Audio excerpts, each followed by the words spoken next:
এবং সবচেয়ে মজার বিষয় হলো আমরা এজ এ ক্যান্সারিয়াস মার্কারগুলোকে আইডেন্টিফাই করার জন্য যে সমস্ত পরীক্ষাগুলো দেই, ক্যান্সারিয়াস মার্কার সংক্রান্ত বিষয় যা যা ছিল প্রত্যেকটা রিপোর্ট, যেমন CN15.3 যে রিপোর্টটা, এটার রেঞ্জ আছে মাত্র 19, যেটা নর্মাল থাকার কথা 32।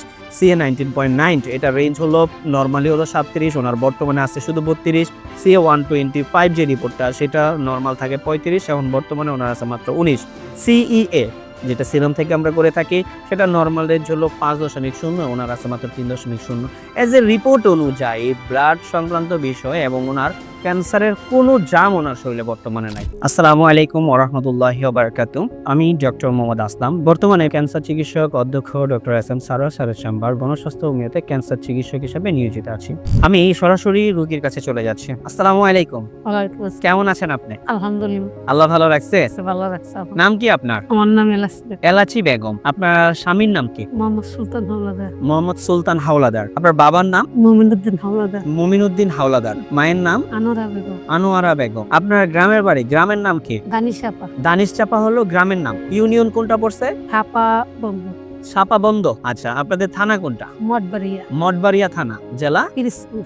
পিরোজপুর, মানে বরিশাল বিভাগের মধ্যে। আপনারা বরিশাল বিভাগের মধ্যে। তো আপনি সর্বপ্রথম কি সমস্যা নিয়ে ডাক্তারের কাছে গেছিলেন বা কি সমস্যা হয়েছিল আপনার? ডাক্তারের কাছে আমার 2-3 বছর আগে সেই গলায় আমার কি জানি খালি বাইতো। আচ্ছা আচ্ছা। তারপর আমার এই ছেলের কাছে বলতাম, ঘর সবার কাছে বলতাম, জি। এরা কয় গ্যাস্ট্রিক ভাই।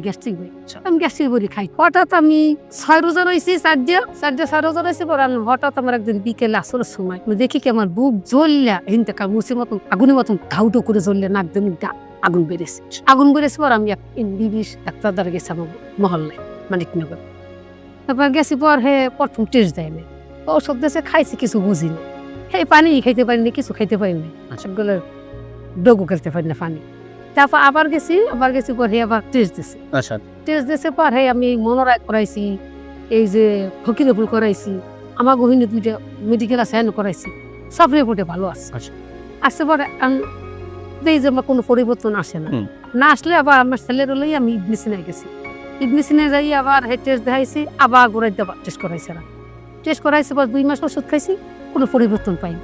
টাকা যাইতেছে, আমার রোগ ভালো হয় না কিসের নাকি। তারপর পর আমার ছেলে কইলো কি, আমার মেয়ের একটা ডাক্তার দেশি স্যারের কাছে গেছি পর আবার বলছে যে এন্ডোস্কোপি দিয়েছে। তারপর গেলাম পর এই যে টেস্ট করে বলছে যে খাদ্য নালীতে টিউমার ধরা পড়ছে। এবার শিওর লেগে আবার করাইছে কি FNSA। হ্যাঁ, বায়োপসি করাইছে আপনাদের? বায়োপসি করাই আবার সব টেস্ট করাই দেয় যে শিওর এইটাই। গলার মধ্যে ক্যান্সার ধরা বললো। আর এবার গেলাম মহাখালী যে বিচ্ছিরি, তারপর দাইলাম পিজিতে আমি 6টা থেরাপি দিলাম। থেরাপি দিয়ে আমি 4 মাস হয়েছি বাসায়, ভালোই দিছি, মুখে ঘাও হয়েছে।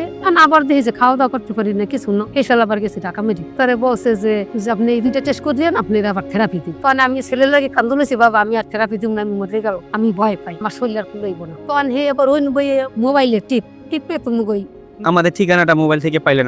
পাইয়ে এবার আমি বাসায় গেছি পর 2 বাচ্চা এখানে আসছে, আইসে দেখে জানিয়ে গেছে পর আমার আওয়ার একটু মস ছিল না। আমার ছেলে আর এইটা মা তুমি যাও, মাছের মরচ মাল্লা রাতে। হ্যাঁ, টাকা পয়সা তো ভাঙছি গেছিল, তুমি যাও। তার পরের দিন নাইয়ে এই যে সব জানিয়ে ওষুধ নিয়ে খাইলাম।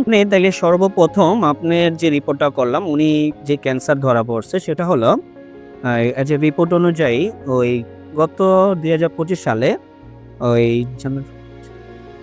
জুলাই মাসের 21 তারিখে আমরা দেখলাম যে ওনার রিপোর্ট অনুযায়ী ক্যান্সারটা ধরা পড়ে। জুলাই মাসের 21 তারিখ ওনার ওই এন্ডোস্কোপি যে পরীক্ষাটা ছিল, এন্ডোস্কোপি রিপোর্ট অনুযায়ী সিটি গার্ডেড করে সেখানে আমরা দেখতে পাচ্ছি যে ওনার ক্যান্সারটা সেই জায়গাটাতে ধরা পড়ছে। এটা হলো ওনার পূর্বের ক্যান্সার রিপোর্ট, এবং এটা কোন স্টেজে ছিল সেই স্টেজটা কভার করার জন্য এখানে দেওয়া হয়েছে যে 3rd গ্রেডে ছিল, ইসোফেগাল CA 3rd গ্রেডে।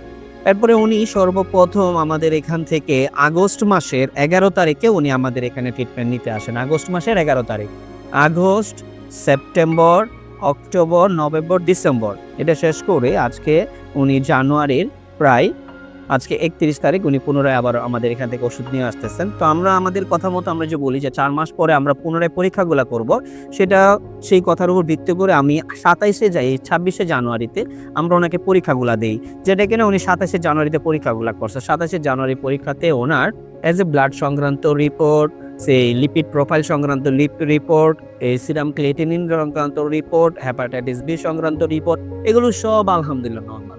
এবং সবচেয়ে মজার বিষয় হলো আমরা এজ এ ক্যান্সারিয়াস মার্কারগুলোকে আইডেন্টিফাই করার জন্য যে সমস্ত পরীক্ষাগুলো দেই, ক্যান্সারিয়াস মার্কার সংক্রান্ত বিষয় যা যা ছিল প্রত্যেকটা রিপোর্ট, যেমন CN 15.3 যে রিপোর্টটা, এটার রেঞ্জ আছে মাত্র 19, যেটা নর্মাল থাকার কথা 32। CA 19.9, এটার রেঞ্জ হলো নর্মালি হলো 37, ওনার বর্তমানে আছে শুধু 32। CA 125 যে রিপোর্টটা, সেটা নর্মাল থাকে 35, এখন বর্তমানে ওনার আছে মাত্র 19।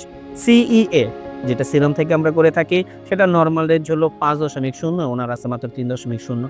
এজ এ রিপোর্ট অনুযায়ী ব্লাড সংক্রান্ত বিষয় এবং ওনার ক্যান্সারের কোনো জাম ওনার শরীরে বর্তমানে নাই, ক্যান্সার সংক্রান্ত কোনো জাম এজ এ রিপোর্ট অনুযায়ী এখন ওনার ও শরীরে নাই। এটা আল্লাহর কাছে হাজার হাজার শুকরিয়া, আলহামদুলিল্লাহ। আল্লাহর কাছে হাজার শুকরিয়া। আপনি এখন পর্যন্ত ক্যান্সার যে জামটা ছিল সেটা আমাদের নাই, কিন্তু ক্যান্সার চলে যাওয়ার পরেও আমরা যেখান থেকে ক্যান্সারটা উৎপত্তি হয়, গলাতে যে টিউমারটা ওনার ছিল, এটা এখনো আছে।